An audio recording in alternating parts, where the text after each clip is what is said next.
Bonjour. Bonjour. Alors, vous êtes un philosophe humoriste, Hugues Le Thierry, si je me trompe pas. Et je vais vous laisser vous présenter.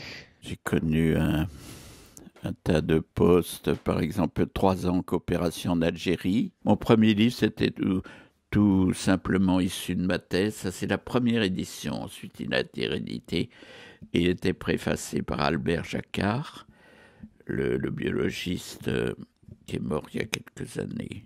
Voilà, et alors je suis fier aussi de la couverture de Wolinski, dans un livre prémonitoire. Vous parlez beaucoup d'humour, quand même, visiblement. Qu'est-ce qui a motivé ce choix? Ah oui, mais je dois dire que la vie en IUFM était un petit peu compliquée et il y avait souvent des conflits et donc c'était un moyen de survivre d'utiliser l'humour. Et puis j'ai constaté que les enfants, parce que dans mon métier je visitais les écoles, eh bien les enfants avaient leur propre humour, y compris sur des sujets très sérieux comme la mort. Donc j'ai développé des dizaines de modules de stage sur l'humour dans l'éducation comme un moyen de prendre du recul, de se défouler gentiment contre ses adversaires mais sans les attaquer personnellement. Donc des fois en distinguant humour, ironie et sarcasme. Pourquoi est-ce que vous avez choisi la ville de Lyon? Qu'est-ce qui vous attache à Lyon? Déjà, c'est plus reposant que Paris où je suis né. Et puis, surtout maintenant, avec l'École normale supérieure et tout ça, le musée Confluence. Mais, je sais pas, des lieux comme ça, c'est un plaisir d'y aller. Oui, et l'Institut français d'éducation aussi, à côté de l'École normale supérieure, qui est maintenant intégrée. Et puis, il y a eu une accentuation sur la libre recherche que je connaissais moins quand même à l'IUFM.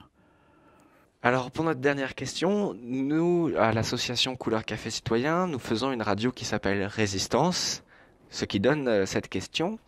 Comment résister quand on est philosophe humoriste avec l'humour et la philosophie?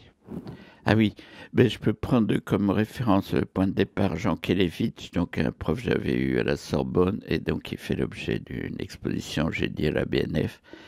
Eh bien, lui résistait pas physiquement, euh, il résistait plus intellectuellement, mais les deux sont nécessaires, hein. Bien sûr, Jean Kelevitch participait euh, en prenant tout à fait son indépendance, persécuté en tant que juif, mais complètement indépendant de l'État d'Israël et même critique à l'égard de tout projet colonial, eh bien, il participait aux manifestations à l'époque pour la paix en Algérie, pour la paix au Vietnam.